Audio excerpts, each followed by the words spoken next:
এই যে কাগজের ঘরগুলা দেখলা না তোমরা আপু ভাইয়ারা, এটার ভিতরে কিন্তু ভূতের ঘর, ভূত দেখায়া ডর দেখা। আজ একটা সুন্দর ব্লগ নিয়ে আসছি। আজ সকালবেলা রান্না করলাম মটরশুঁটি, আলু, ডাল এগুলা দিয়ে খুব সুন্দর একটা ভাজি কইরা খিচুড়ি রান্না করলাম বোনা। তো খাওয়া দাওয়া কইরা 11টার দিক দিয়ে 11:30টার দিক দিয়ে খাওয়া দাওয়া কইরা গোসল কইরা মেলায় আসলাম। আসসালামু আলাইকুম আপু ভাইয়ার, আশা করি ভালো আছো, তোমরা ভালো থাকো দোয়া করি। আমার পিছে দেখো মাইক, এই মাইক দিয়ে পুরো এরিয়াটা ডাহাডাহি কইরা এক এক জায়গায় ওঠায়। তো আজকে মেলায় আসছি,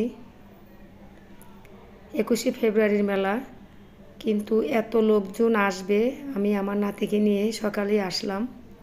তো মেলায় যা থাকে তাই খাই। সব সময় আমি আর আমার নাতি আলু ভাজাটা খুব পছন্দ করি। তো এখন যাব আলু ভাজাটা খাইতে। তো এত মানুষ আসবে এখানে। এই ফুলগুলা কিন্তু এক একটা 50 টাকা করে বিক্রি করে। আরও অনেক ফুল নিয়ে বসছে ওদিক দা।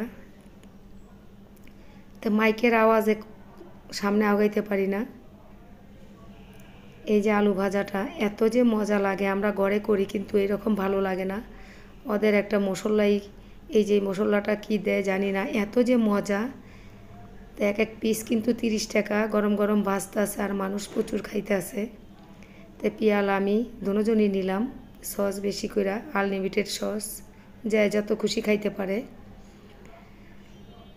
তো এই তো খাওয়া দাওয়া কইরা পিয়ালকে নিয়ে ঘোরাঘুরি কইরা তবে বাসায় আসবো।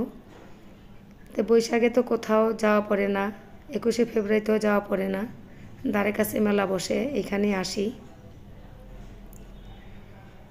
তো অনেক দূরে যাইতে গেলে 5 ঘন্টার পথ যেন বানায় ফেলায়। কাছের থেকে কাছে যাই আমরা, তারপরও অনেকখানি পথ বানায় শুধু একমাত্র জ্যামে।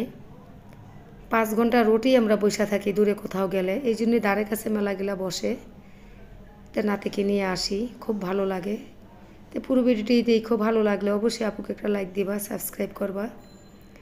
তো দুইজনে 2 পিস নিছি, খাইলাম, খাওয়া দাওয়া করে এখন চলে আসবো। বিসমিল্লাহ।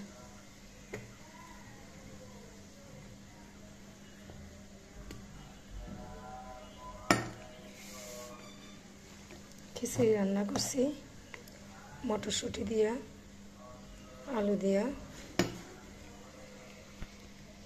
সকালের নাস্তা। হ্যাঁ মুন্না, মুন্না জলদি আয়, খিচুড়ি গরম গরম সকালে নাস্তা করে নাও।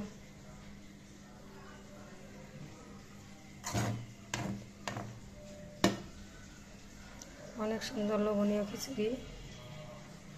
খিচুড়িগুলা কিন্তু অনেক মজা হয়েছে না। পিয়ালে ডিম দা খাইতে আছে, আমি হুদাই খাইলাম, সবজি খিচুড়ি যে এর জন্য।